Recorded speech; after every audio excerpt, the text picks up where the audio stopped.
The following is a presentation of the Force Center podcast feed.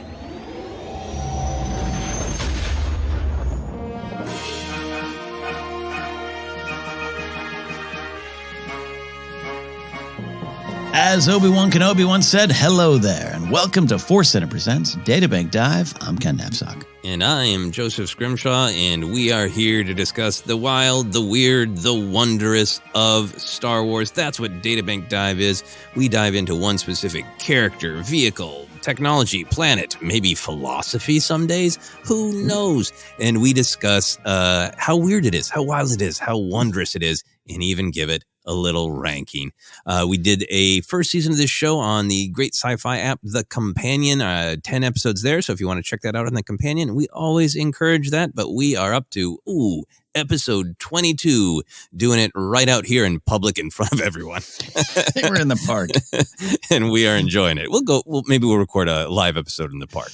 Yeah, we'll do that. We'll go to Hyde Park. This is a lot of fun. We love doing this. And we often, for the most part, release these shows on Sunday during our broadcast week.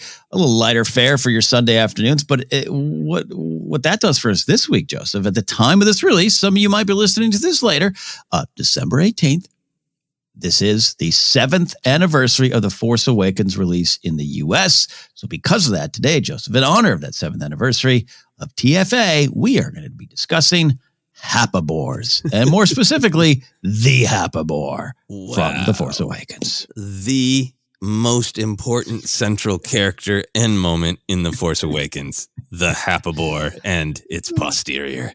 That's right. I think longtime Force Center listeners, you might be really excited as well, because you know the amount of times that Joseph and I and Jennifer too have referenced that big old Happabore butt. We love the Happabore. We love the Happabore. He's one of our favorites. So we're going to dive in. What we do on the show is first we go to StarWars.com's databank. That's where we get a lot of this. Occasionally, the databank is empty. Oh, but not for the Happabore. Here's what it says. Strong, patient quadrupeds with oversized snouts, I'd say snoots, and tiny eyes, Happabores are found on several worlds in the galaxy.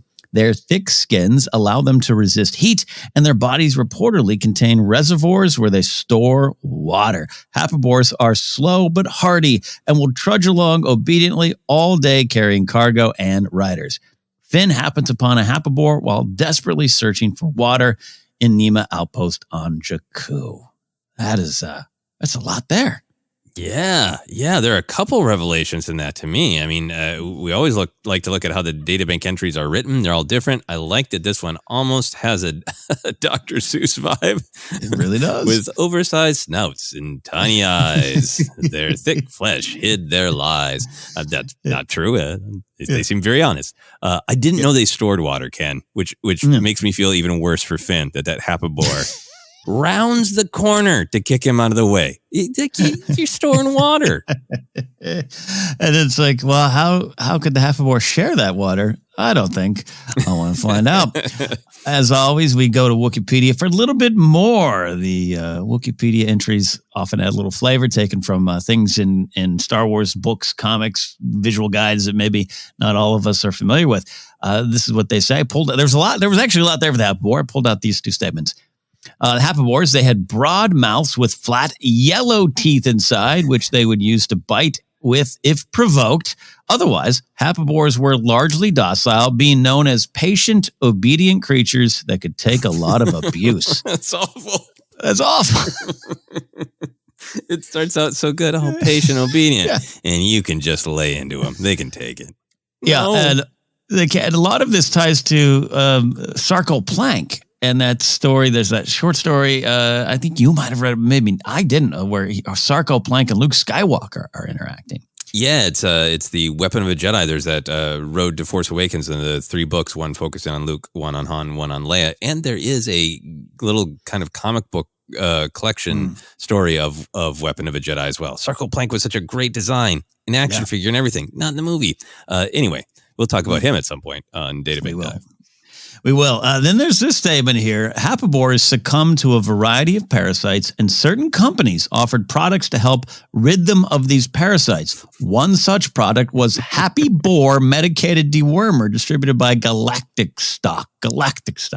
All right, hold on. What are our thoughts on Happabore Medicated Dewormer medicine? I don't know if I want an SNL commercial from the 70s with Dan Aykroyd to be canon in Star Wars, because that's all it makes me think of. Do you want Happabore Medicated Dewormer? Your Happabore needs it. Yeah, that's right. Do not taunt Happabore Medicated Dewormer. Man, that's the Phil Hartman era there too. Oh yeah, Happy Fun Ball, utter classic. The template for commercial parodies. This is amazing, and this comes from the Rey Survival Guide, which I think was also in that Road to Force Awakens kind of Force Friday release.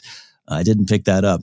Yeah, I love this. I mean, it's silly. It's completely silly, but also it's potentially very real. Like this is the thing. If you got Happabores and you got parasites and the two don't mix, you would need some dewormer. So Happabore Medicated Dewormer. This is something I would love to see sold at Galaxy's Edge. Do you think Hondo was ever in on this business? Do you think Hondo was trying to sell this? Yes. I think we need to look into Galactistock and see who's behind that business. Very profitable. Very profitable. You buy in, just buy in, get more to get beneath you. It's not a pyramid scheme. Love this idea here. So there we go. Let's, where we often start though, is the description. Joseph, how would we describe Happabores? And I'm saying Happabores, but also again, if you want to go to the Happabore, you can go that way as well. I feel like the Happabore is a great example of their species, a pretty representative example. So I'll describe Happabores in general. They're gray, overwhelmingly gray. And then I feel like their design to me is a little bit of what if a pig and a rhino had a baby. The snout or the snoot is so pig forward, but then everything about them is just this great clomping around rhino energy. Yes. Rhino pig. And yeah, and even because they're big obviously, but they're shorter than I maybe would have thought when you look at some of the long shots or some of the designs. So therefore they kind of remind me, you said pig, but also like if a pig and a dachshund and a rhino all kind of come together. Oh, they got some wrinkles. Yeah, throw a dachshund in there for sure. Yeah. Love that. Oh, that's a great description there. I love how low to the ground they are too. That's the other thing. Is they look like they are standing up and sitting down at the same time. Like they found the happy medium. And maybe that's part of the name. They are happy. No, because I would love that. I enjoy a good nap, but I enjoy a good sit. But I also like to walk around and be active. So if I could do both at the same time, that'd be great. Yep. It'd be great. Living the Happabore dream. Living the Happabore dream. So as often we like to we described them, but now we want to go to our feelings here. And what did we enjoy about seeing that thirsty Happabore in The Force Awakens? Now we are talking about the Happabore. Go back to that moment, Joseph. 7 years ago. We're in the beginning of the movie. We're still in the first act. We're still got a lot of Star Wars in front of us, and we're still trying to, oh my gosh, Star Wars is back. You and I had this kind of surreal experience. Oh, Gen 2, like, oh, here we are. We can't believe we're watching a Star Wars movie. And the Happabore is one of the first big things we say. See, what did you enjoy about that? Well, I really enjoy that whole first chunk of The Force Awakens because it really is Star Wars is back and it's capturing all these things. There's fear and terror and violence, but then there's also like camaraderie and action, forward movement, and then there's pathos and sadness and depth with Rey's introduction and leading through all of these great Star Wars emotions. That scene of Finn walking through the desert in mortal danger, shedding his existence as a stormtrooper. It's got such weight, and I remember just being like, "I know he's going to be okay." Yeah, there's some other clips of him in this film, but feeling like the terror and the horror of wandering through a desert, and I really enjoyed that moment of relief and that moment of whimsy where this is gross water, but it's water, and he even got that moment where he's like, "I don't know if I want to keep drinking this," but then he keeps going for it, and then on top of that, you get the Happabore sliding in there, bringing in that bit of Star Wars whimsy that can come from the animals, from the beasts of burden. So I was like, this is great classic Star Wars. But then the shot. the straight animal butt shot. The feeling that, like, look, we went through the footage, we looked at this, we tried. This is the angle we need to tell the story. There's no way around it. We need to line up like the Happabores butt is a spokesperson. Like it's Rod Serling introducing the Twilight Zone. Straight onto the camera. We gotta do it. Do it. It's the detail of the butt and the tail. It really is. It really is the detail, and I'm giggling like a 12-year-old in 7th grade, laughing at butt jokes. But I mean, it's so prominent, and I love going to zoos. Zoos aren't for everyone. I do enjoy the LA Zoo a lot. I'm a member there, and I love staring at the animals and just seeing them walking around, and it's just such a real shot. It's just there's that big elephant doing his thing, and talk about the enjoyment that came out of it. You're right. The first act, and you and I are not alone in loving the first act of The Force Awakens, and Daisy is Rey, and getting to know Finn and all the stuff. And yeah, even looking back 7 years ago, it's a simpler time, if you can believe that, for Force Awakens. But the escape from the finalizer in Poe and Finn and the TIE fighter escape was one of those moments that I celebrated as like, this is still going to be Star Wars, right? Mm-hmm. And I'm all for Star Wars pushing some boundaries and all those kind of things, but it just felt like that magical Star Wars moment. And then to have this kind of be one of the big moments afterwards where, by the way, Tito, we've already met Tito and a Lugga Beast and this fantastic kind of Star Wars kind of creature design. And we'll talk a little bit about the creature design, but just to be here, it was reminiscent of Jabba's palace to me. It was reminiscent of as a kid and just going, what is that? What is a Mana Man? Like, what is going on there? Like, and you talk about the whimsy. Whimsy is big for us in Star Wars. It doesn't mean it always needs to be there, but it's a key ingredient. And this just, I felt at home. I really felt at home, which is why I think I just have always loved that Happabore. And what a name too, when we discovered that from the visual dictionary. Yeah. Like Happabore. It just makes me happy. I'm a happy boar, not a medicated dewormer, but I'm a happy boar around the happy boar. Yeah, it sounds like, a patient, slow, big, lumbering creature. I really like looking at that scene that, it really doesn't want to share with Finn because, there's plenty of water in it. It moves. It rounds a corner. It comes around to an entirely different angle. Yes. Like it's trying to get its butt in the shot. It's like an extra trying to be seen. I think the other thing that is whimsical to me about it is, going back to some of the conversations that happened when Force Awakens came out and some that have only kind of escalated since then about, really wanting practical. Like, okay, great. Here's a practical butthole. Does Star Wars feel real? No computer made this. And then that idea that, I understand it's a lengthy conversation. We've had it a lot about the balance of new and old in The Force Awakens. It was Star Wars returning. I think there's a lot new in there. We've done whole episodes on it. But I think this is going to be my go-to answer now when somebody's like, there's nothing new in Force Awakens. Like, oh yeah, how many buttholes have you seen in Star Wars? You tell me there's nothing new in Force Awakens? Look at this. I would challenge George Lucas himself at a food court with Sbarro. Say, you think there's nothing new in Force Awakens? You didn't put any Rancor butt on screen. Let's zoom in. Let's zoom into this.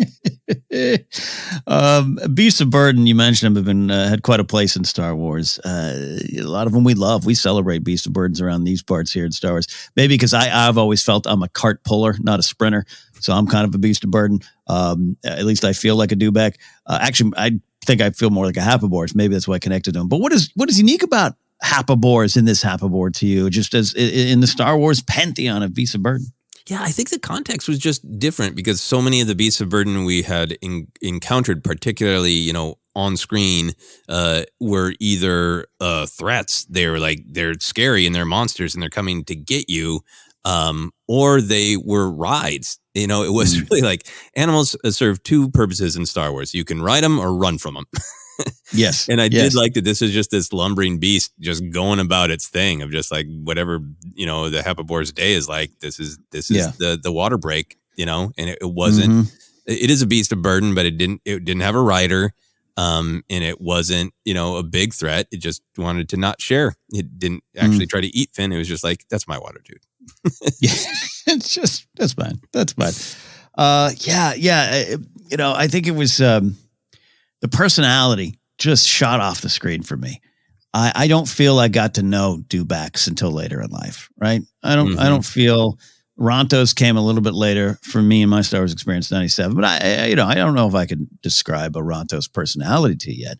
I got everything I needed to know about that Happabore in that scene, and that was unique. Eopes, we definitely learned a lot about Eopes, and I guess George would counter with, I did put some butt action in the prequels. That's true. That's true. I'll have to go back and look at the clarity of the Eopes, hindquarters. Reporting hindquarters, yeah. So in the great food court debate, George might win that round, but we still have some debating to go on. But it was so fun to see that, and Shax, love Shax, but yeah, I don't know the Shaq personality other than they maybe don't like Anakin. In a short amount of time, I just felt like a Happabore was a character I could have in my backyard, a beast I could have in my backyard. To ride, to carry, sure, but to hang out with. Yeah, exactly. And the Shacks are a perfect example. At first, they're just Happabore, like they're just doing their thing. And then Anakin needs to ride them and make them a threat. He makes them fall in line with standard beasts of burden. Yeah. Oh, Anakin. What are you doing, Anakin? Showing off. Love that there. Yeah, I don't want to, there's no need to rank the beasts of burdens, but I've always felt that this is one of the unique things about the Happabore while we're celebrating here. Exactly. Well, we've discussed a lot of this, but I think it's a good way to kind of take this part of the discussion home. What is the magic of Happabores, and what do they bring to the Star Wars saga for you? Yeah, I think it is this energy that you're talking about relating to them. Like they're kind of like a beast if it was a couch. Some beasts aren't in a rush. Some beasts don't have a big mission. Some beasts aren't angry about things. Some just want some water and then just to watch their stories. It's just the vibe of the Happabore. Yeah, that is beautiful. Douglas Adams will be proud of that description. Adding on to the personality and the presence, but talking about 2015 and Star Wars is back and the magic, the little things. And it's always kind of weird to say, well, that feels like Star Wars. Because what is that? And I'm, again, always excited to find new things and have those become Star Wars for me, even though I hadn't thought about it. But in this particular moment, in the first act of this film, I just felt like I clearly had never seen a Happabore before, but I just felt like they existed the entire time. And the design was over the top. That's an over the top snout. Little dogs. I always say snoot for a little dogs, little duck snoot, but that's an over the top snout, pig nose, butt, tail. It's so over the top in a wonderful way. But it just felt like Jabba probably had two in the back of the palace pulling skiffs out. Like it just made sense to me. And that is the magic. The magic is that it just felt like they were always there. And that was fun for me as a Star Wars fan in 2015. I love that perspective because, yeah, you're right that the big snoot and the tiny eyes, just like the Databank says, like, let's push this into fun comic territory. There it is. And I love the scene. I love the comedy. I think it's some of, John Boyega's finest work is fighting for water with the Happabore. There you go. Well, we're going to take a quick break here on Databank Dive, but on the other side, we got a little bit more of the Happabore, and we're going to give our rankings for how weird is the Happabore. Stick around for more Databank Dive.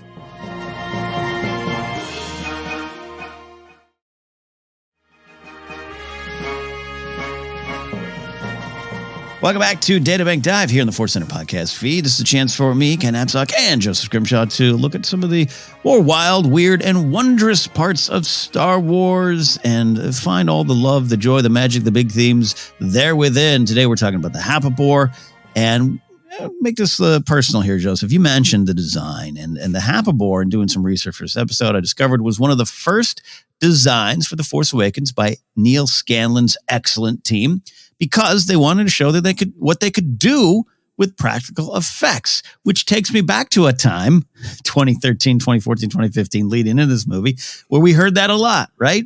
Mm-hmm. Practical effects. Those nasty prequels had all the computer stuff. Now, JJ and his team didn't say that, but that was kind of the discussion at the time.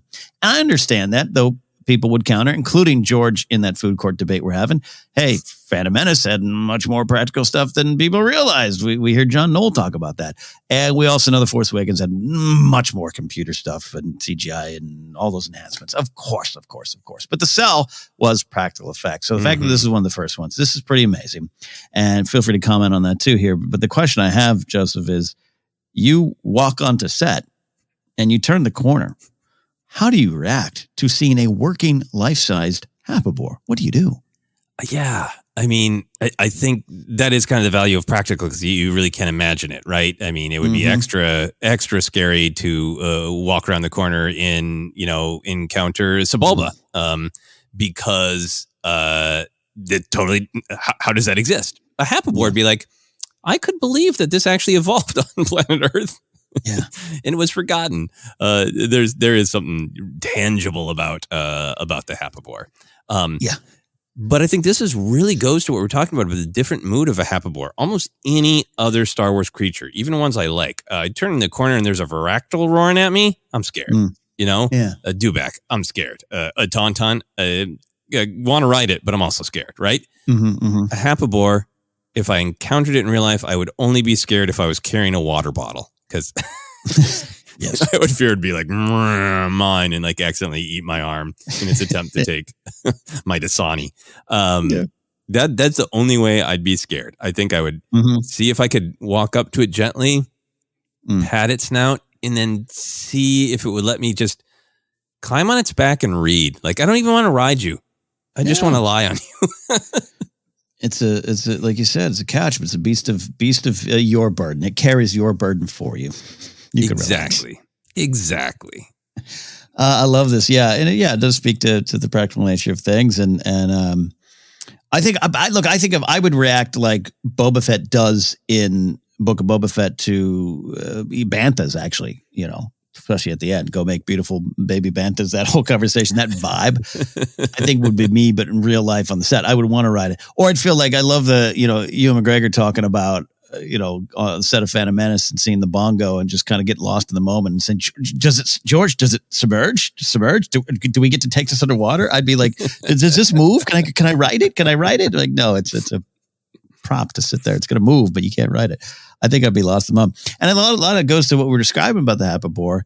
And funny, and I was thinking about the banthas even while you were talking there. Like, we didn't even learn about the bantha's personalities till later. Like, I don't feel like I knew a bantha in A New Hope, but now I do. And now I'm very protective thanks to Mando and Book of Boba Fett, very protective of banthas being used as bait for krayt dragons. Yeah, no, it's upsetting. Yeah, because they're so great and those big teeth that you want to brush. So I think, I'd be thrilled. And you see a Happabore, and I'd approach with caution. But again, I'm talking about a prop, so I'd still approach it with caution. But they seem so friendly. And a lot of that I know you have a kind of an art and design background that I don't have, but that concept of, this is stereotypical definition of beauty, but a lot of times who's considered or what is considered a cute or beautiful has to do with like oversized features, like big eyes, cheeks. Yeah. So that nose is just so cute. You just want to go pet it and let it drink its water and back off. But it's a lot of that's there. And again, I'm talking about an actual set, a practical effect. If I was John Boyega on that day, this is all the things I do. How big do you think the snout holes are? Like practically, like, do you think, I guess I can pull up an image. I was wondering if I think they're cute. Like the snout is cute, but there's also like, my whole hand would dip, my whole arm goes up there. You don't want to be like right next to a Happabore when it takes like a big breath through its snout holes, right? Because like, would your head fit in there? I agree with that. And oh my gosh, oh my gosh, who's selling these Happabore figures? I am I just did an image search to try to, first of all, I think the Happabores, oh my gosh, there's a great photo from the set. I'm looking online. I can't even trust. I'm in some chat thread on rebelscub.com. There's a Happabore with a blue tarp being pulled off of it. You could get half your body up that nostril. Yeah, snout holes. I was forgetting the word nostril, so thanks for bringing that back into my vocabulary. Holes. Snout holes. Oh my gosh, this is crazy. This is happening live on air. This is why I'd love doing live to tape. This is a spoiler forum from June 5th, 2014. It's a leaked set photo, which I do not like leaked set photos, but now we are 8 years removed from this photo. And there's people reacting to it in the chat. Saying, the excitement for it. And, it's like a dewback. And I'd love to toss this next to a dewback or a land speeder as a figure. Oh, this is fascinating. It's fascinating because this is a toy website. Rebel Scum, of course, a lot of people know vintage to modern Star Wars collecting. So this is hey, look at the set image. Would you want to buy a figure of it? And they're championing. No, it's no CGI. It's built. It's manned by 4 or 5 people. Crazy times. I definitely don't approve of leaked set photos, but 8 years after, this is fascinating research. All to answer the question of, Joseph, I'd stick half my body in that nostril. And this is just turning into Google with Ken and Joseph. I'm scrolling down the image list, and I remember that there was a Happabore in one of the animated shorts of Forces of Destiny. There we go. But I forgot that a part of the story is the Happabore just has a big thing stuck up its nose. So you scroll down, there's an image with Rey sticking her hand all the way up the snout hole, or nostril if you're fancy. So that's maybe where some of the visceral fear of being trapped in the nostril came from. Seeing Rey just reach up in there. You're so right. And this is crazy. And scrolling down further. So the Disney parks on this thread, the Disney parks by November was selling these, and maybe on their Disney shop website. They're latex scale with the 3 3/4 figures. I don't know if you can get these anymore. I would love to get my hand in one of these. And the photo shoot I'd have with my chihuahuas would be amazing. and this whole episode's a walk down memory lane. We're celebrating 7 years of Force Awakens. And someone has a picture of, hey, I got one of the Happabore toys, and it's next to something called the Guavian Death Gang Trooper. Guavian Enforcer. So, wow. Crazy times, all in celebration of the wonderful Happabore. Look at that. Is right. All right. Well, before you and I start adding to cart from eBay, we'll have our final, most important question of the day. Now jumping into the story, Joseph. If you were in Finn's shoes, and maybe you'd be out of the shoes based on the heat and the conditions he was experiencing there, would you share that water with that Happabore? Oh, yes, I would. I would not fight when the Happabore body checked me. If I didn't have to go intervene in a fight between Unkar's thugs and Rey, I would go try to find a cup or anything I could make as a cup, and I would just try to scoop a little bit of water and get so far away. Yeah. Because that's clearly the Happabore's trough.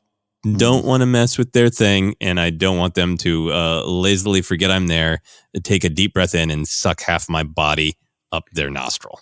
No, we do not want that. Yeah, I'm with you. I think you got to do what you got to do. I'm, infamous for having most meals at gas station convenience stores, so I can eat and drink a lot of questionable things, I guess. But I don't want to, encroach on the Happabore. But if I'm that thirsty and I've just experienced what Finn had, I am sharing with that Happabore. I'll let him have more, but I'm going to have a big gulp of that water. Oh, yeah. No, yeah. I've been marching through the desert. Absolutely drinking that nasty Happabore water. Happabore water. Hopefully it's just the water. All right. Our final rating time. We're going to rate the wild, weird, wondrous factor of the Happabore. Our rating is based on one of the original Star Wars weirdos that we love, Lobot. So, Joseph, out of 10 Lobot heads, of course, 1 being the least, 10 being the most, how many Lobot heads do you give the Happabore and Happabores in general? Well, I was going to go a little bit lower than I normally do. I was going to go 5 out of 10 Lobot heads because in a way, what is fresh about the Happabore, especially, 7 years ago is, some of the creatures had been wilder or scarier. And the Happabore's charm really is just this doop-a-doop-a-doop, going about my day kind of vibe, which made it a little bit more normal. But you know what? I'm going to bump up to 6 Lobot heads because while we're talking, I went to Disney Plus, I muted it, and I started Phantom Menace to see the Yopi butt situation. And you definitely see anatomy, but there is ambiguity. And that's what's different. People can show me many shots from Star Wars of the posterior of an animal, but there's always mystery? Is that fur? Is that some sort of gland? What is that? We don't know. That's what's different about the Happabore. Those are cheeks. That's So I'm going to bump it up. The clarity gets it up to 6 Lobot heads. That is beautiful. That is beautiful. I too understand what you're saying about it's just so part of Star Wars. It's so normal. That's what I love about the Happabore. But I think you toss in the personality, the collecting of water, the fact that it is really patient with you despite the fact that you might mistreat it. It's just a wondrous kind of stew of a lot of different things, and it is totally weird. Just look at that face. It's weird the most wonderful ways. So I'm going to go 7. I'm going to go 7 out of 10 Lobot heads for that. Nice. Sounds like almost seems like I'm bidding $1. Price is right on you, but I'm not there. So that is it. That is our discussion on the Happabore. Any final thoughts on the Happabore, Joseph? 7 years on. No, it's really fun to reflect on the Happabore, and it's really fun to reflect on The Force Awakens and reflect on all the joy that it came out when it came out and the fun of learning these new names. I remember not knowing the Happabore's name and wanting to, and that's always a fun place to be. It is indeed. Well, thank you all for listening. We hope you have having a lot of fun looking back on Force Awakens. Maybe you have your own memories you want to share. There's ways you can do that. You can find us on Twitter at Force Center Pod. And from there, you can link to all the other things we do, including our YouTube channel. We've been highlighting the YouTube channel. If you want to subscribe over there and help us reach our next goal of 7,000 subscribers as we grow the channel, please consider it and do so if you want. You can find me at Ken Napzok or KenNapzok.com. Be raring up for some new things in the new year, podcast shows, more comedy shows, all those things. Joseph, where can they find you? Yeah, you can find me on all the social media with the handle at Joseph Scrimshaw. In particular, I'd love for you to come find me on Instagram as all this social media shuffles around. I think Instagram's going to be one where people end up spending some time. So feel free to find me on Instagram. You can also go to my website, josephscrimshaw.com, or check out my YouTube channel. Just search for Joseph Scrimshaw there as well. There you go. All right, everybody, for the Happabores everywhere who just want a drink, this has been Databank Dive on Force Center. See you next time. Bye.